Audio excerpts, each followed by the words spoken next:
Hey guys, what's going on? So this is part 2 to our fuel pump setup, and what we're doing now is we're getting the lines run from the back of the car. Well, trying to find a spot to get the lines run from the back of the car.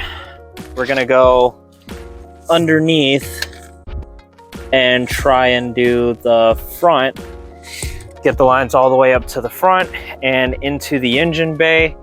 And when we get to the engine bay, we'll tackle that part after. But our main objective today is getting these lines run in an efficient way and tucked away from everything like the axles. Obviously, we're getting it away from the exhaust and making sure that there's no sharp turns or anything as we work our way up to the engine bay, and that we can properly secure the line so they're not dragging or hanging while we're driving.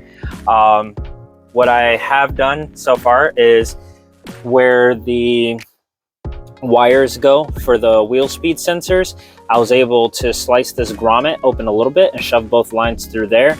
That way I can avoid drilling another hole inside of the car.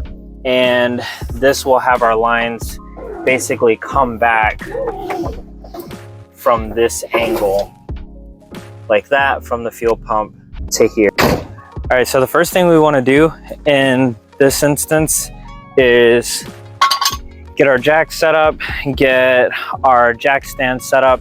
And I've already put something, you definitely want to put something in front of the front tires. I'll show you guys. You want to put something in front of the front tires to keep the car from rolling back on you, especially if you're on an incline like I am. Now we can go ahead and we see our lines. We can start pulling our lines through and kind of angling them up towards where we want them to be. So this would be great if you have a helper or a friend or someone who wants to hang out with you while you do this, work on a really cool car, so you can have them kind of push this through while you guide it where you need it to go. But if you're by yourself, you can still get it done. It'll just take a little bit more effort. Gonna need more line, and I do have some more. Hopefully it's enough for what we need to do so we can connect it up front and run it through the engine bay. But so far this is actually coming out the way that we need it to do. So what I'm gonna go ahead and do is open up the engine bay, see how close we are up here, and try to pull them just a little bit and see what we get. I'll be right back. And we're back, hood's open. And you can see down there we have our lines right underneath the area that we want them. So that's perfect. Let's go ahead and see if we can get them to come all the way through. So, boom, we are in the engine bay. All right, pull this up like that.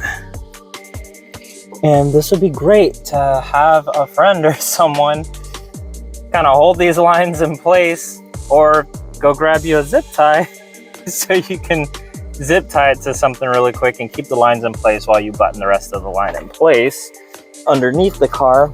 But also want to make sure we're not over anything else here, which we're not. We're running right behind all this important stuff up here. We're right on the chassis. That's perfect. Actually, I could tuck these in this zip tie for my ghetto coolant overflow tank. Sweet. All right, so we went and grabbed our fuel pump. It's already got the dash fittings on there. Also, I must definitely point this out. You can see that there's a difference between these dash fittings, and I'll explain why. These dash fittings are for the pt.2 line hose, the ones that we're going to use for E85.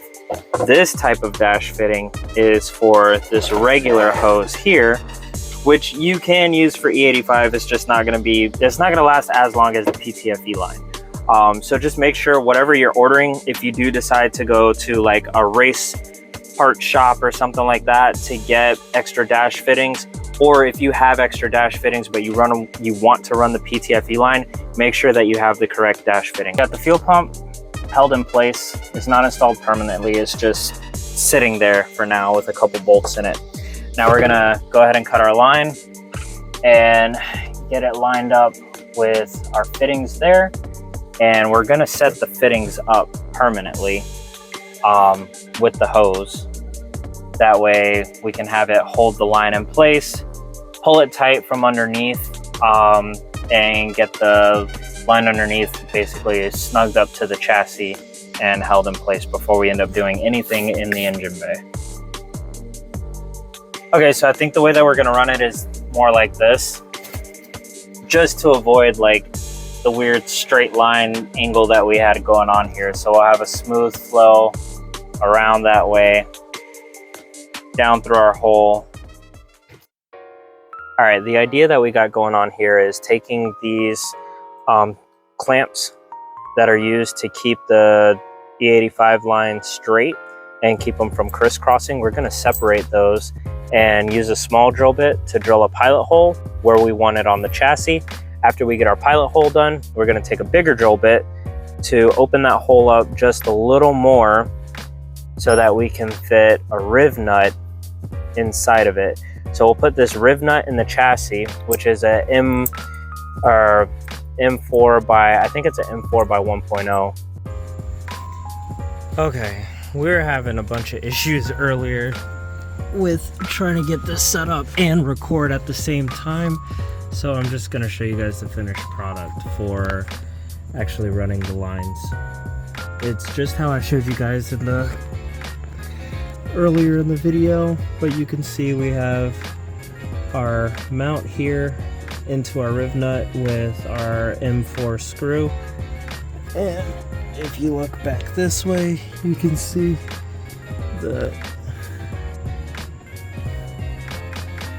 our lines are staying parallel to each other, running further down. I may switch out this screw later on and putting the same style screw that we have up front, because I don't want this to wiggle due to vibration and then end up coming out. Last night I ended up staying out here pretty late and getting a lot done to the vehicle. A lot of it I wasn't really able to record. One, due to lighting issues, you guys weren't really going to be able to see much, and two, I was kind of pressed for time, if I'm being honest. I kind of really want to drive this car again, but trying to record certain aspects of it was a little bit hard. Then I was trying to record more today and it was too hot at first. The phone was overheating for some reason, and then right after that it just started downpouring. So everything's done now, but what I will give you guys is a quick run through on how we did everything and how we got to this point here. So we have our flex fuel sensor routed up.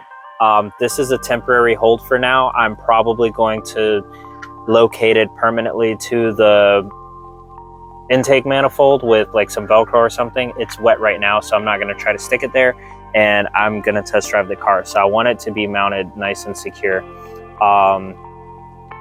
We have our dash 6 line U-turning out, going through our flex fuel sensor, and this is all on the pressure side, and we're going into the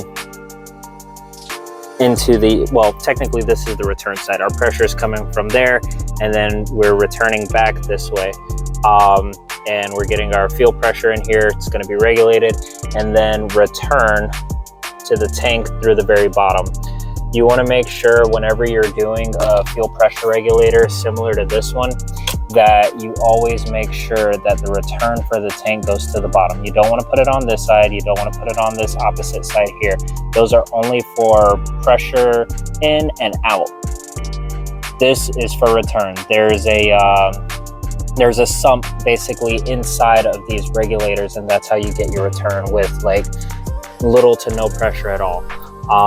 And we have our line coming directly from our fuel pump, which you can see back there, directly from our fuel pump into our 90 degrees, through our rail and our injectors, and then back out this way, regulated, blah, blah, blah.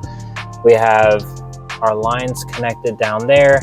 It's kind of weird how we had to do them with, connecting them just because I'm using 2 different length of lines when I ordered them. I had to connect them that way because I wanted to run them equally from the back to the front. We may change that setup later on, who knows, we'll see how well it does. I want to make sure we avoid any weak points where connectors and fittings could start like loosening up, backing off, and spraying fuel all over the engine bay. I did show you guys earlier in the video how we had the hose mounted underneath the car, which gave us this nice routing area here. You want to make sure whenever you're routing the PTFE line that you don't have any kinks in it. You want it to be nice and smooth, even if that means you have to bring it out some and just kind of bow it. You want to do that because you don't want that plastic to kink up. It could eventually develop a fracture.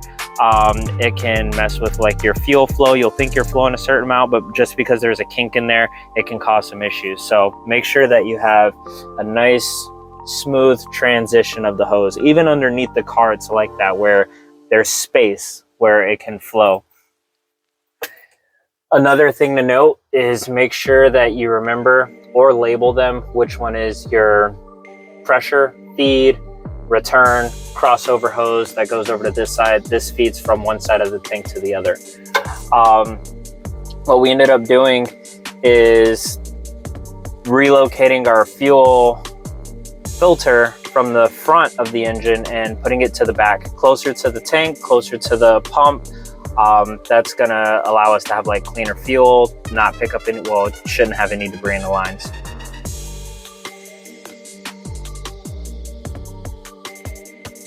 Another thing we did was relocate the fuel filter from the front of the engine bay or in the engine bay to the rear of the car. This should help it stay pretty cool. I'm going to get a mount for this. I had a mount, but it's the wrong size mount. So I'm gonna get a mount for it.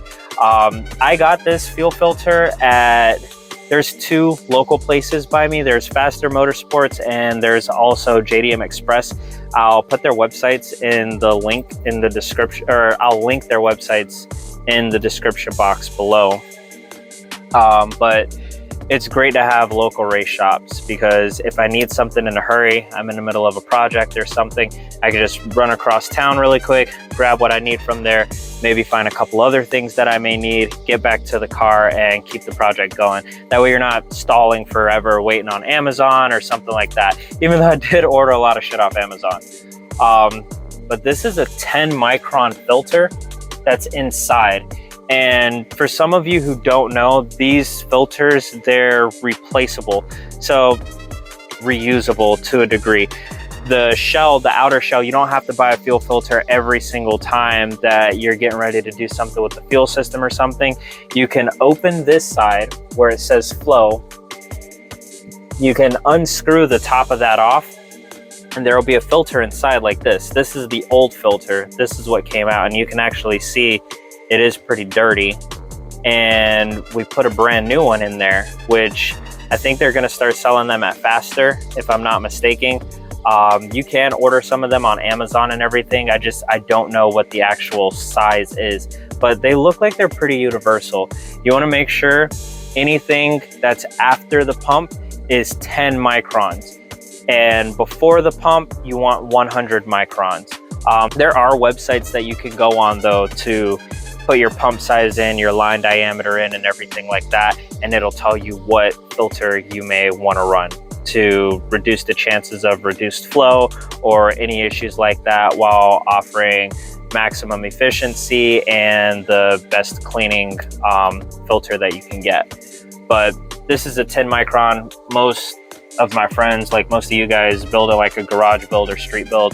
I would say use a 10 micron after the pump.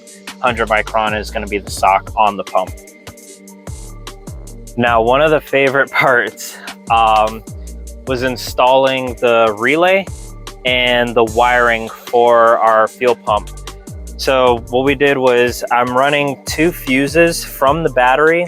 I have a 30 amp fuse on this side, a 30 amp fuse on this side. I'm running heavy duty wire from the battery to our blue wire on the relay.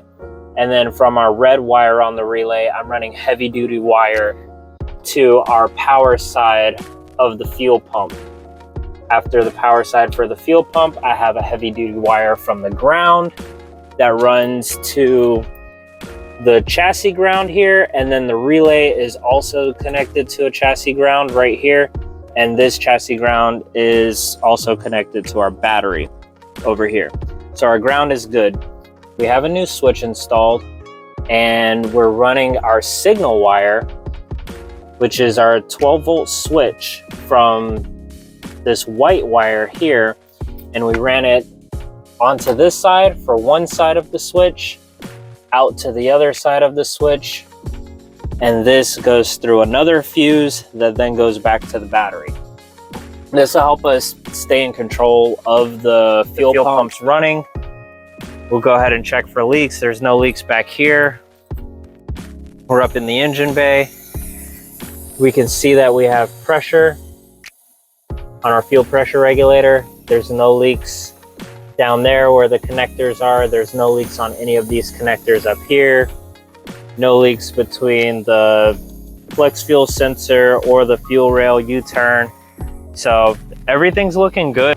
So that's our wiring. That's our lines for the fuel pump on the upgraded sending unit that we did.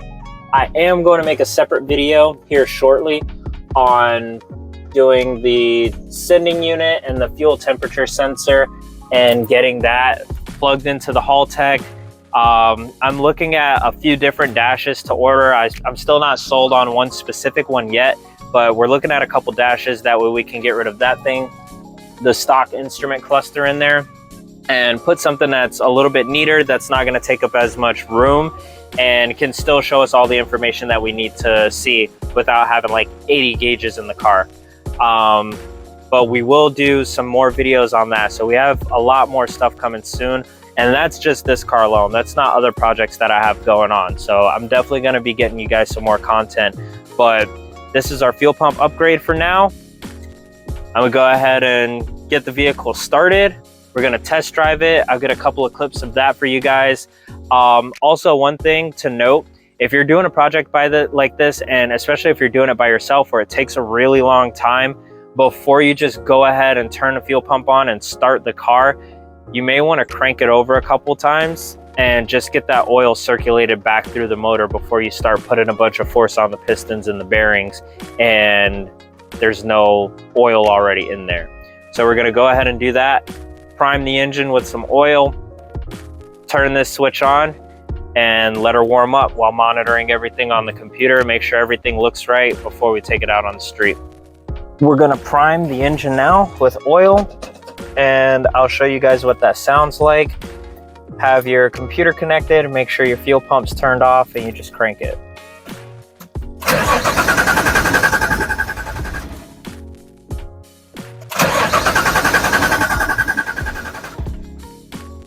That should be enough.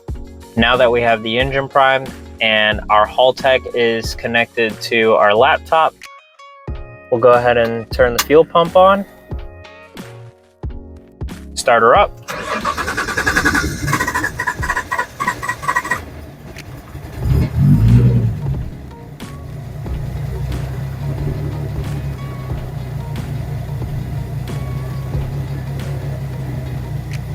And just monitor all of our data, make sure we don't run into any issues, listen to the motor, and just kind of give the car a running inspection.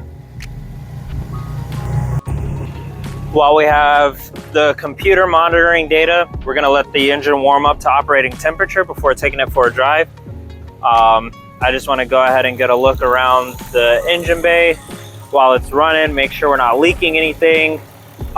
Fuel, coolant, like the car has been sitting for like maybe a month, so I doubt like anything would happen, but still, it's always good to check this type of stuff before you go test driving it, especially if you're gonna maybe get a little aggressive on a test drive or something like that. You know, you want to make sure you don't have any issues that could pop up. Those are our old fuel lines down there, which nothing is going to them now, so those are good.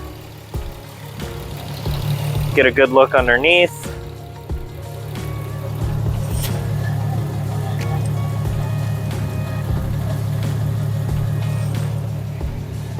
and doesn't look like we're leaking anything. So when it gets up to operating temperature, we should be good to give it a good test drive. I got that cash, these bitches heard of me. I pray to the Lord, that's on my soul to keep. Dreaming of money, couldn't go to sleep. Now I'm that nigga, niggas notice me. All of these women know me, so to speak. I'm in that demon, holy water, please. I'm in that demon, holy water, please. I can't be giving no dick out for free. You wanna fuck, you gotta pay a fee. You wanna fuck the bitch, you paying me. Fuck a hotel, it's Airbnb.